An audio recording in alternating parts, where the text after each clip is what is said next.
Happy Wednesday, everyone. I hope you've had a good past couple of days. I'll be back tomorrow, so make sure that you're ready for your 2.5-minute quiz. You should have picked up the notes, the half sheet of notes from the door. That'll be used today during our lesson. And you should be updating your table of contents with the title in just a minute. You're going to grade homework first, so put your pencils away and take out your checking pen. I've highlighted the answers for you, so again, this video can be paused at any moment so that you can catch up. But like I said, I'm going to just kind of keep going. Make sure your signs are correct. Again, it doesn't matter where the negative sign goes, except if it's a mixed number like number 7, the negative sign has to be on the very outside. But on a regular fraction like number 5, your negative sign could be here with the 1 or with the 24. It doesn't matter. So make sure you're grading and grading accurately, writing in the correct answer if you get something wrong. If you don't simplify, it's wrong. And let me go to the next slide. Here's the rest. There are 23 problems total, so use your basic function calculator or your phone to calculate your grade. Number correct out of 23. Please be a kind neighbor if you have a calculator or a phone. Check on your neighbors, and if they need help, please help them. Okay, you need to update your table of contents with today's title. It's multiplying fractions. The date is the 9th. And we're first going to do a couple of modeling examples to show how to multiply fractions. So we're going to use an area model to show the expression 2/3 times 1/5. That's your first example. So if you need to pause to draw this rectangle, go for it. But you need a rectangle drawn, because we're going to show area, and it going lengthwise, I have it divided into fifths because I'm doing 1/5 going up and down. That's why it's on the top. And then going from left to right, I have it divided into thirds because I'm multiplying by 2/3. So my area model needs to be divided in thirds going that way. And next, what you want to do, you can have 2 colors or 2 highlighters. That would be helpful. We're going to be doing some shading. So let me get my highlighter. All right, so going from top to bottom, I need to shade 1/5. So one of these fifths I need to shade. Notice I'm shading from top to bottom, and I've only shaded one because it's 1/5. Now I'm going to choose, actually I think I'm going to do like a crayon or something. Okay, and I need to shade 2/3 going from left to right. Now when you shade the 2/3, you shade from start to finish, the whole thing. Otherwise it's not a complete third that you've shaded.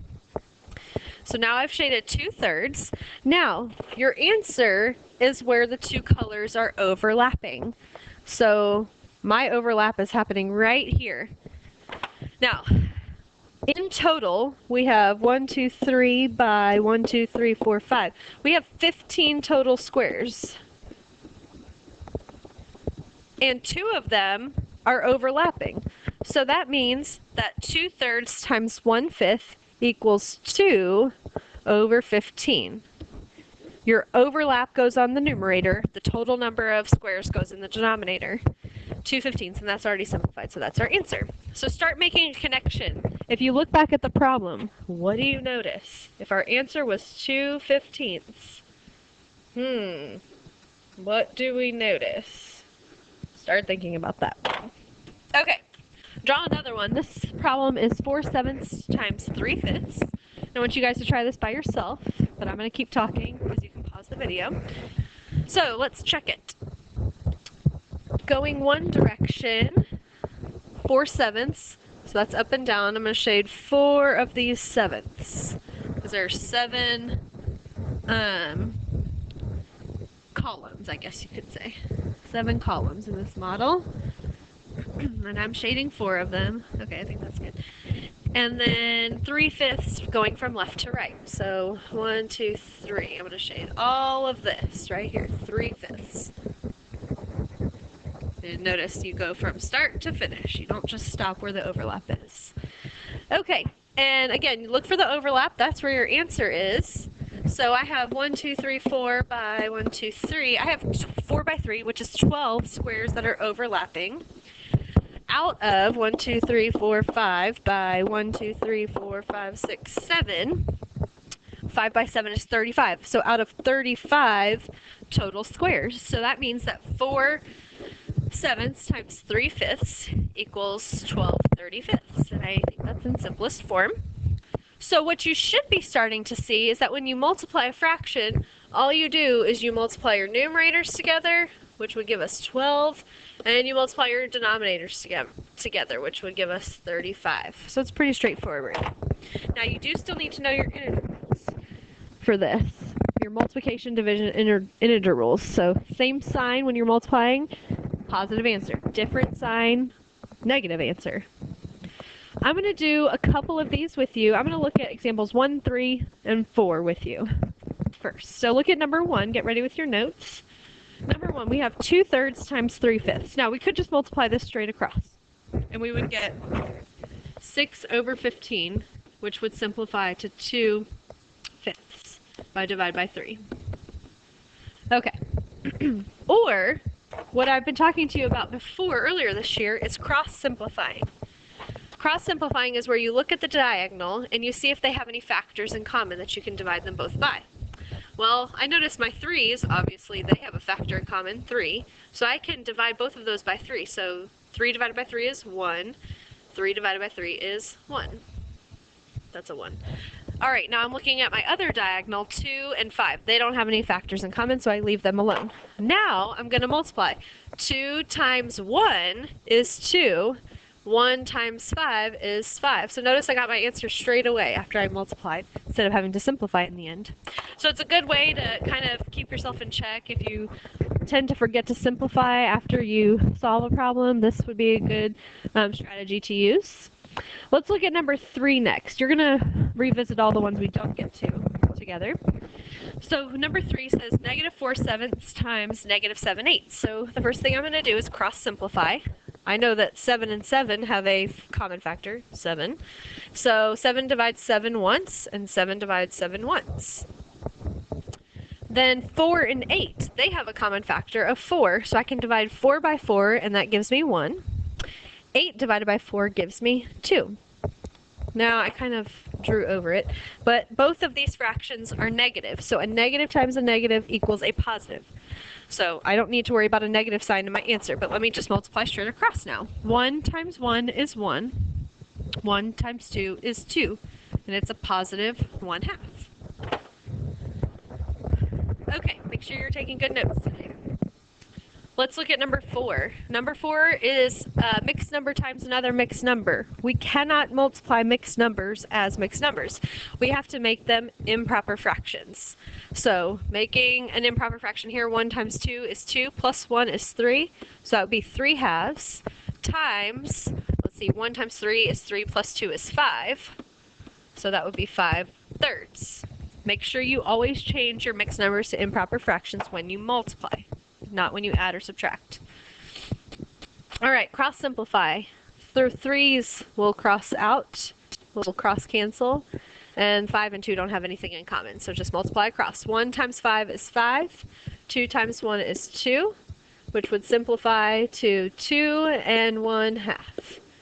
And really, the algebra teachers want us to get you ready for algebra by encouraging you to leave things as improper fractions, but if that drives you crazy right now and you like the mixed number, I'll accept both answers.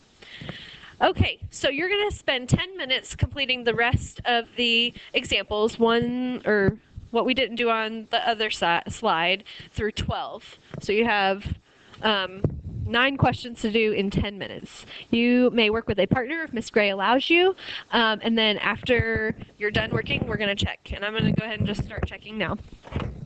So here we have negative 1/2 times 7/9, which we know our answer is going to be negative because different signs mean negative answer. I can't do any cross simplifying, so I just multiply straight across. Negative 7/18. Number 5, I need to make improper fractions. So this would be a negative 9/4 times 2/9. I can cross simplify. My 9's simplify to 1's. 2 divided by 2 is 1, and 4 divided by 2 is 2. Now, different signs, my answer is going to be negative. So get my negative sign ready. 1 times 1 is 1, 2 times 1 is 2. So my answer is negative 1/2. All right, look at number 6. Number 6, we have a whole number. Well, we know how to make whole numbers fractions. We put them over 1.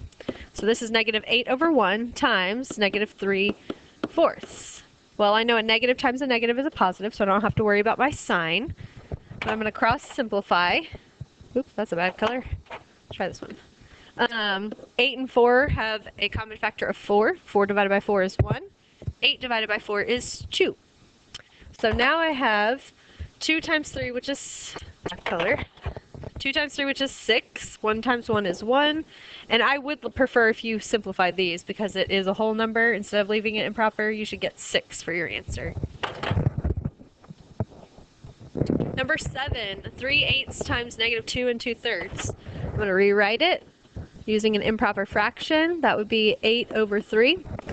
A positive times a negative is a negative, so I'm going to set up my negative so I don't forget it. I would recommend you do the same. Cross simplify, everything cancels out. That's nice. So my answer is, let's see, 1 times 1 is 1, 1 times 1 is 1, negative 1 over 1. Again, this is a whole number, so please rewrite it as a whole number. That would be a negative 1. Number 8, let's make a improper fraction. That would be 13 over 2 times 4/5. I can cross simplify here. 2 divided by 2 is 1. 4 divided by 2 is 2. Then multiply straight across. 13 times 2 is 26 over 5. 1 times 5 is 5. And if you want to make it a mixed number, 5 goes into 26 5 whole times with 1 left over out of 5. Number 9, I need to make this whole number an improper fraction by putting it over 1. This needs to be an improper fraction. That would be negative 8/3. And I can cross simplify here. 3 times negative 8 is negative 24. 1 times 1 is 1. Simplifies to negative 24. Number 10, 4 over 1 times 23 over 4. I can cross simplify my 4's.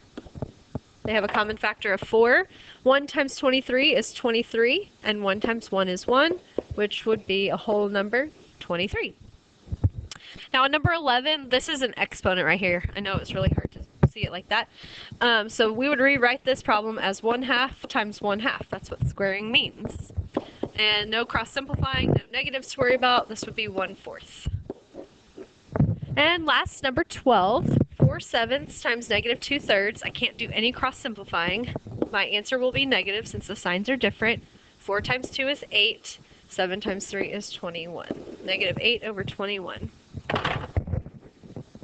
All right, you are done with the notes for today. Make sure they get glued in properly and you've updated your table of contents. Your homework tonight is a 7-3 practice worksheet. Make sure you show all of your work. You have the rest of the class period to work on that now, and I will see you guys tomorrow.